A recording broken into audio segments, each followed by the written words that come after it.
আমার আসলে কথা বলার খুব একটা ইচ্ছা ছিল না, কিন্তু গতবার ওমরায় যে মানুষের কাছে আল্লাহর ঘরে কথা বলে এসেছিলাম যে তাদের কথা বলবো। আমরা আমাদের যারা বিদেশ থেকে টাকা পাঠান আমরা তাদেরকে রেমিটেন্স যোদ্ধা বলি। 71 সনে যারা দেশ স্বাধীন করেছিলেন তাদের বলতাম মুক্তিযোদ্ধা।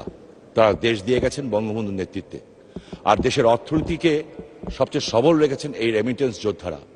একটু আগে যে আমাদের সিনিয়র সংসদ সদস্য যে রফিক সাহেব যে প্রশ্ন করলেন, এই প্রশ্নের পরে বোঝা যায় যাদের কি করুণ অবস্থা। সমস্ত ব্যবস্থা আছে কিন্তু জটিলতার কারণে সেই বিষয়গুলি হচ্ছে না। আমার প্রবাসী কল্যাণ মন্ত্রণালয়ের কাছে আমার বিনীত অনুরোধ থাকবে এবং জিজ্ঞাসা থাকবে, এই লোকগুলি যখন হাড় ভাঙা পরিশ্রম করে 40-50 ডিগ্রি সেলসিয়াস বিশেষ করে মিডল ইস্টে কাজ করে, তারপরে সে টাকা পাঠায় এবং আমরা দেশে ভালো অবস্থায় থাকি, তাদের পরিবারও ভালো অবস্থায় থাকে, এবং মাননীয় প্রধানমন্ত্রী এই কথাটা বারবার বলেন।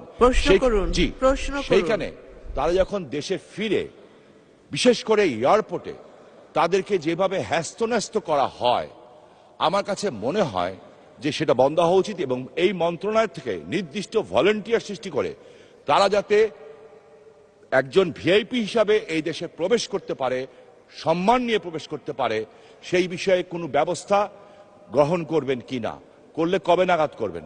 আপনাকে ধন্যবাদ মাননীয় স্পিকার। ভীষণ নিয়ে এলো ফুলঝুরি মেগা অফার সিজন 6।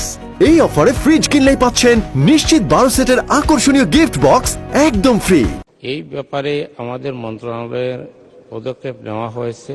এয়ারপোর্টে আমাদের কর্মীরা আছে, বিদেশগামী যাত্রীদের ব্যাপারে ওদেরকে দেখাশোনা করে। তবে